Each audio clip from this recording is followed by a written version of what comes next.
Hello বন্ধুরা, কেমন আছো সবাই? আশা করি সবাই খুব ভালো আছো। আমি পূর্বা, আর আমি তোমাদের এই ব্লগ চ্যানেলে স্বাগত জানাচ্ছি। আমি তোমাদের বলেছিলাম যে আমি মাঝে মাঝে বাংলা ব্লগ করব, তো আজকে তেমনই একটা দিন যখন আমি এই বাংলা ব্লগটা তোমাদের সঙ্গে শেয়ার করছি। তো আমি আজকে আমার লাঞ্চ রুটিনটা তোমাদের সঙ্গে শেয়ার করব। এখানে দেখো, আমি নিয়েছি স্যামন মাছ, কারণ আমি আজকে বানাবো সর্ষে মাছ, একদম আমাদের বাঙালি প্রিপারেশন। তো সেই জন্যই আরও বিশেষ করে ইচ্ছে হলো বাংলায় ব্লগটা করার।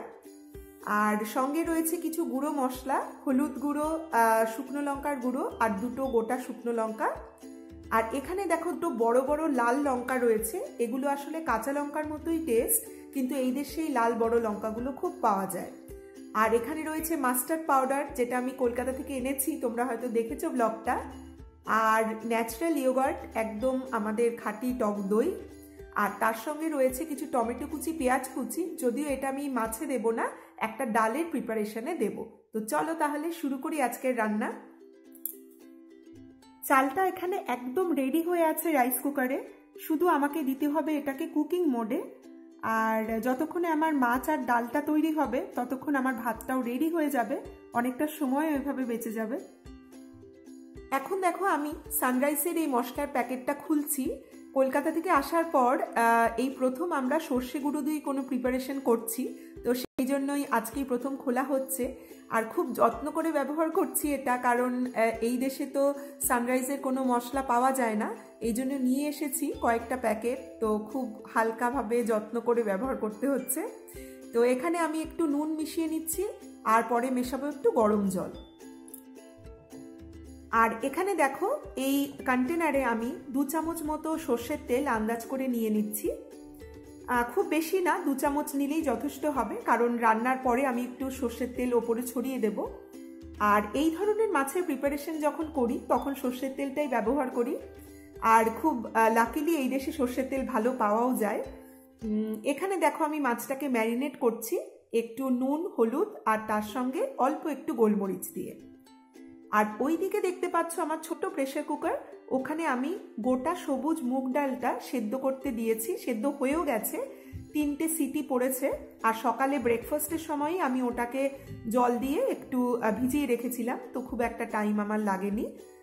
এর মধ্যেই ডালটা সেদ্ধ হয়ে গেছে। আসলে রাতে আমাদের একটা পরোটা খাওয়ার প্ল্যান আছে, তো পরোটার সঙ্গে ওই ডালটা খুব ভালো লাগবে, তাই দুপুরে আমি একেবারেই ওই ডালটা করে নিচ্ছি। রাতে শুধু গরম গরম পরোটা ভেজে নিলেই আমার ডিনারটা কমপ্লিট হবে। তো চলো মাছগুলোকে এখন ভেজে নিই, খুব সাবধানে, কারণ গরম তেল ছিটে আসতে পারে, তাই খুব কেয়ারফুলি মাছগুলোকে ভেজে নিই। আর এখানে আমি মাছটাকে খুব হালকা করে একটু শ্যালো ফ্রাই মতো করব। খুব গাঢ় করে ভাজার কোনো প্রয়োজন নেই, তার কারণ মাছটা খুব সুস্বাদু, নরম আর খুব সহজে রান্না হয়ে যায়, আর ভীষণ ভালো খেতে এই মাছটা। সেই জন্য আমি মাছটাকে খুব বেশি ভেজে এটা টেক্সচারটা নষ্ট করব না। আর তোমরা আমাকে অবশ্যই জানিও কমেন্ট সেকশনে যে কী ধরনের মাছ তোমাদের সবচেয়ে পছন্দ। আর কেউ যদি আমাদের মতো স্যামন মাছ খেতে খুব ভালোবাসো, প্লিজ তাহলে সেটাও জানিও। আমি বিক্রম দুজনেই আমরা এই মাছটা খেতে খুব পছন্দ করি, তো এই জন্য মাঝে মাঝে এই মাছটা আমাদের রান্না হয়। নুন মেশানোটা এই ধরনের মিক্সচারে খুব প্রয়োজন যে কোনো সর্ষে গুঁড়োর প্রিপারেশনে, কারণ নুন মিশিয়ে নিলে তোমার তেতো ভাবটা যদি থাকে কোনো সর্ষের গুঁড়োতে, তাহলে সেটা একদমই চলে যাবে। আর এখানে দেখো, গরম জল মিশিয়ে নেবার পরে সুন্দর একটা গাঢ় পেস্ট তৈরি হলো। তো এটাই আর কি সহজ উপায়ে একটা সর্ষে বাটা তৈরি হয়ে গেল। শিলনোড়াতে যেমনভাবে মারা বাড়িতে বাটে, সেইভাবে তো আর বাটা যাচ্ছে না এখানে, তো এই জন্যই এটা একটা সহজ উপায়। যদিও এখন সব জায়গাতেই এই প্যাকেট খুব প্রচলিত, কিন্তু তবুও ওগুলোই আমাদের আদি আর অকৃত্রিম একটা পদ্ধতি, কিন্তু এখানে এটাই পারলাম করতে। এখন দেখো, তেলটা একেবারে রেডি হয়ে যাওয়ার পর আমি এখানে দিচ্ছি ফোড়ন হিসেবে কালো জিরে। আর এই যে লাল লঙ্কাটা আমি নিয়েছিলাম সেটাকে আমি একটু চিড়ে নিয়েছি, তো সেটা একটা ফ্লেভারের জন্য আমি এখানে দিলাম। কালো জিরে সম্বন্ধে একটা কথা বলে রাখি, কালো জিরের ফ্লেভারটা আমার খুব পছন্দ, এই জন্য আমি সর্ষে বাটা যে কোনো প্রিপারেশনে কালো জিরে একটু দিতে পছন্দ করি। আসলে যে কোনো মশলার মধ্যেই কালো জিরে আর মেথি এই দুটো আমি কেন জানি না ভীষণ পছন্দ করি এর ফ্লেভারটা, এই জন্য আমি কালো জিরে মেথি বা ইভেন পাঁচফোড়নও খুব পছন্দ করি। তো যাই হোক, এখন আমি সর্ষে বাটার পেস্টটা দিয়ে দিলাম। তো সর্ষে বাটার মশলাটা 2-3 মিনিট রান্না করার পর এখানে আমি এখন মাছের ছোট ছোট করে ভাজা পিসগুলো এখানে দিয়ে দিচ্ছি, দিয়ে খুব ভালো করে এটাকে আমি মিশিয়ে নেব। শুরুতেই আমি তোমাদের বলেছিলাম যে স্যামন মাছ খুব তাড়াতাড়ি রান্না হয়ে যায়, ভীষণ সহজে রান্না হওয়া একটা মাছ। আর এই জন্যই মশলা আর মাছ মেশানো এই যে মিশ্রণটা, এটাকে 2-3 মিনিট কষিয়ে নেওয়ার পরই আমি দেখতে পাচ্ছি মাছটা আস্তে আস্তে একদম সুসিদ্ধ হয়ে এসেছে। এখন আমরা রান্নার মোটামুটি শেষ ধাপটায় চলে এসেছি। এই একই বাটিতে, যে বাটিটাতে আমি সর্ষে গুঁড়োর পেস্ট বানিয়েছিলাম, সেখানে আমি একটু টক দই দিয়ে নিলাম, আর তার সঙ্গে ওই যে গুঁড়ো মশলাগুলো, সেই গুঁড়ো মশলাগুলো সব মিশিয়ে নিচ্ছি, মানে হলুদ গুঁড়ো আর লাল লঙ্কার গুঁড়ো। লাল লঙ্কার গুঁড়োটা খুব একটা ঝাল নয়, একটু মাঝারি মানের, তাই একটু মোটামুটি 1 চামচ মতো নিয়েছি আমি। আর আরেকটু দই মিশিয়ে নিলাম। তো এটা আমার ব্লগ চ্যানেল, আমি যেভাবে রান্না করি সেভাবেই তোমাদেরকে শেয়ার করি অন্যান্য অনেক কন্টেন্টের সঙ্গে। যখন আমি রান্না দেখাই আমি এভাবে রান্না দেখেই থাকি তোমাদের, আর তোমরা পছন্দ করো, অনেক কমেন্ট করো, আমার খুব ভালো লাগে। তো অবশ্যই অবশ্যই চ্যানেলটায় সাবস্ক্রাইব করো যারা প্রথমবার দেখছো। আর অনেক কিছু আমি আন্দাজেও দিই, যেমন এই দইটা পরে অ্যাডজাস্ট করে নিলাম, তো সেটা হয়ই আর কি। এখানে দেখো দইয়ের মিশ্রণটা দেওয়ার পর, দই আর ওই শুকনো লঙ্কা আর হলুদের মিশ্রণটা দেওয়ার পর এইরকম একটা কনসিস্টেন্সি এসেছে ঝোলটায়। তো এটাই আমাদের পছন্দ আজকের জন্য। তো চাইলে তোমরা এটাকে আরো পাতলাও করতে পারো আর একটু জল দিয়ে, বা চাইলে এটাকে আরো গাঢ় করতে পারো। সেক্ষেত্রে সর্ষে গুঁড়োর পেস্টটা আরেকটু বেশি বানাতে হবে গ্রেভিটা রাখার জন্যে। তো আমার কাছে এটা একদম ঠিকই লাগছে। আর আমি সঙ্গে দিয়ে দিলাম একটু কালারের জন্য ওই লাল লঙ্কার কিছু পিস আরো চিড়ে নিয়েছি। আসলে সবুজ লঙ্কাটা আজকে আমার কিচেনে নেই, তো আমি এটাই ব্যবহার করছি।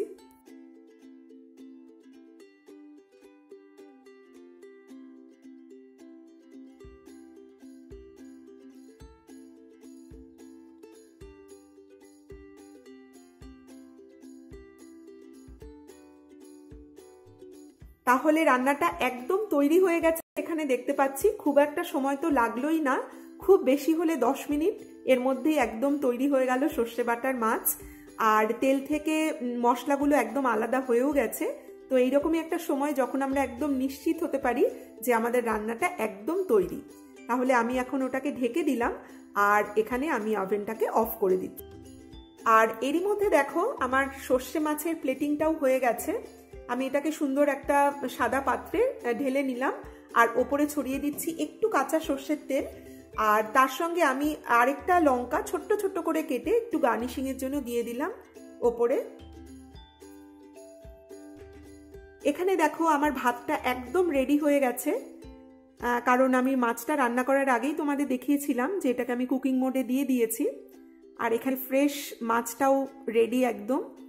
আর আমি এটাকে একটু ফয়েল দিয়ে মুড়িয়ে রেখেছি, কারণ খেতে এখনো আমাদের ঘন্টাখানেক মতো দেরি, তাই ওটা একদম সুন্দর ফ্রেশ আর গরম থাকবে। তাহলে চলো শুরু করি আজকের দ্বিতীয় রান্না, যেটা হবে ডাল। তোমরা যারা আমার ভিডিও প্রথমবার দেখছো, আমার ব্লগ প্রথমবার দেখছো আজকে, তাদেরকে একটা কথা বলে রাখি, আমি বিভিন্ন বিষয়ের উপর ব্লগ বানাই। লাইফস্টাইল রিলেটেড ব্লগ হয় এগুলো। Lunch routine, dinner routine, breakfast routine তো থাকেই, তার সঙ্গে আমি অর্গানাইজেশন, ক্লিনিং, এগুলোর ওপরেও ভিডিও বানাই।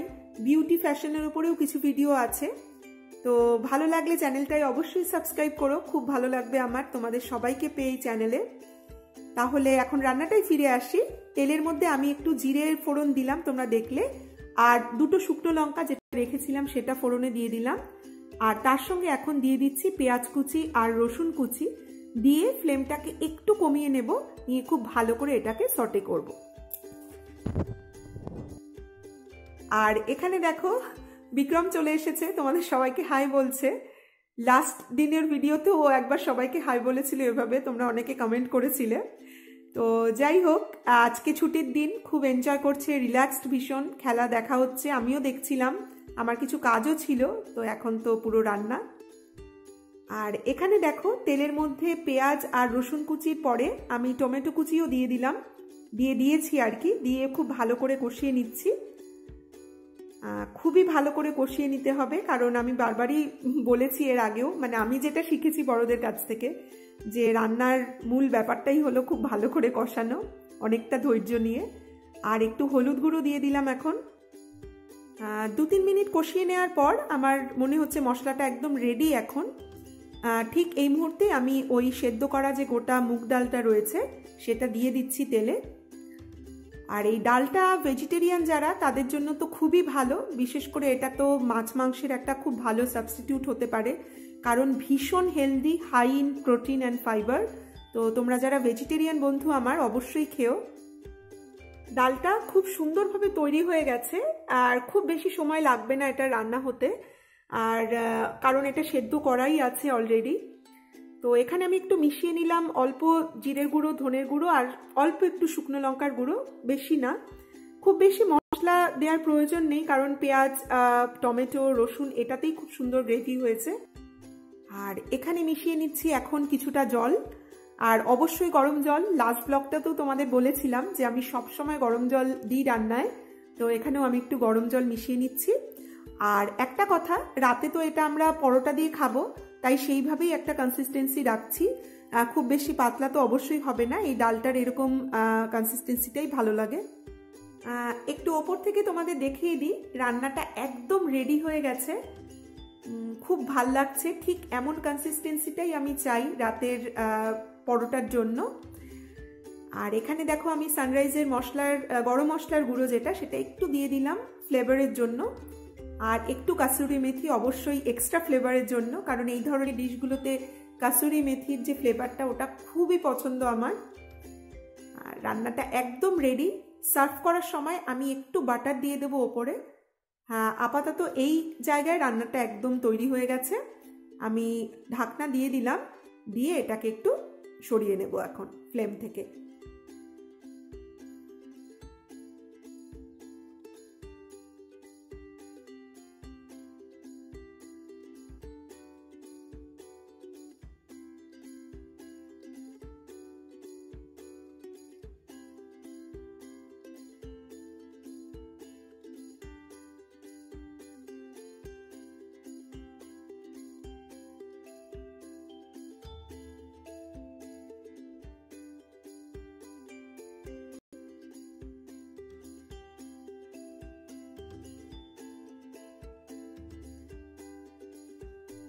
তাহলে বন্ধুরা দেখো, আমার লাঞ্চ একদম রেডি। আমি এরই মধ্যে খুব সুন্দর করে সাজিয়েও ফেলেছি আমার আজকের লাঞ্চ। আজকে ছুটির দিনের উইকেন্ড লাঞ্চ, বিক্রম আর আমি একসঙ্গে লাঞ্চ করব, তাই এটার একটা আলাদা এক্সাইটমেন্ট তো অবশ্যই আছে।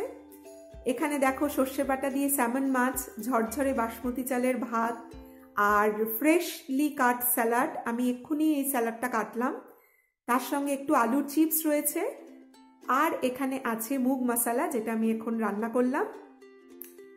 তাহলে সমস্ত কিছু রেডি। আর আমি রাতের জন্য আলাদা করে একটু মুগ মশলা করে রেখেছি, তো আশা করি রাতের পরোটা রেসিপিটাও অন্য ব্লগে শেয়ার করব। তাহলে আজকের ব্লগটা এখানেই শেষ করছি। আশা করি তোমাদের ভালো লেগেছে আজকের ব্লগটা। যদি ভালো লাগে আমার ব্লগ এবং আমার ভিডিও, তাহলে অবশ্যই এটাকে একটা লাইক করো, আর আমার চ্যানেলটাকে অবশ্যই সাবস্ক্রাইব করো। আমি খুব খুব খুশি হব তোমাদের সবাইকে আমার চ্যানেলে পেলে।